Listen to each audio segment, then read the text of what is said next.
anaty natura ny 5 sy ny volana 9 mey zao ndray no tanterahana ny andihan'ny fahasivy amin'ity etsika ity sy ty moa dia tsy vitan'ny fanatanjahantena irery ihany fa mbola eo ihany ko ny lafiny ara-tsosialy sy ny lafiny fizahantany zany ka dia nitondra fanazavana indrindra mahakasika izay ny mpikarakara ary misy arazafina valina tamin'ity herinandro ity.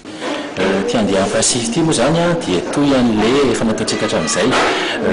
ny azo lazaina amin'ity dia mitoy amin'ity nomeka tamin'ny heritonda moa zany tsika efa nanao an'le championnat Madagascar ny trail dia ho tohizitsika amin'ity taona ity le izy fa ho ampitsika kely le distance zany hoe mba ahafahantsika tena manana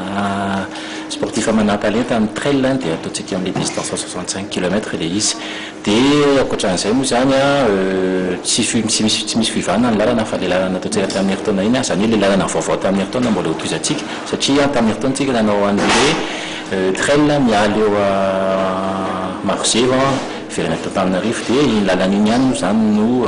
tohizitsika amin'ity taona ity. Revue izy dia ahoana ny fomba fandraisana anjara n'ireo mpandray anjara? Le course zany amin'ny 5-6 mai ho avy zao dia ny fandraisana anjara tsotra fotsiny misy fiche d'inscription zany afaka alain'ny mpifaninana izay te handray anjara amin'ny topy any amin'ny kiosque an'Ortana any amin'ny jardin Antaninarenina dia fenona fiche io misy 3 aloha dia mangataka koa izay sary sy certificat médical dia hatramin'ny 2 avril zao zany ny fandraisana anjara ka mametana zany zay ny olona rehetra izay lina amin'ny trail ho tonga any amin'ny kiosque an'Ortana hanao ny inscription. Ino tena zalazana hoe ampiavaka amin'ity andihan'ny fahasivy ity raha mihatra amin'ireo efa nisy teo aloha? Ny mampiavaka azy dia misokatra foana zany tsika amin'ny resam-pikanena satria hitantsika amin'ity fa misy mpiara-monina ampoka amin'ny hors du top zany dia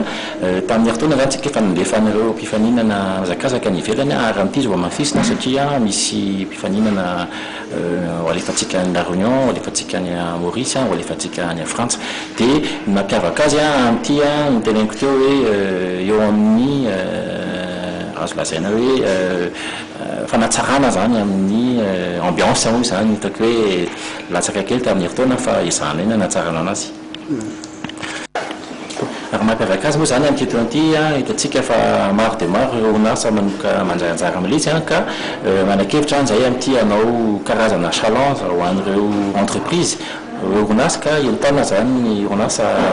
apitripitsika handray anjara amin'ilay izy efa misy maromaro izay efa mandray anjara ao misy ekipany amin'ny Orange, Canal Plus, misy ekipany BFV mazava ho azy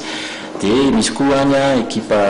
ny G4S, ny ekipa Akamasoka entana zany ny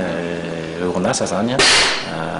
handray anjara mapitripitsika kokoa amin'ity fa misy loka zany ho amenan'ny orinasa.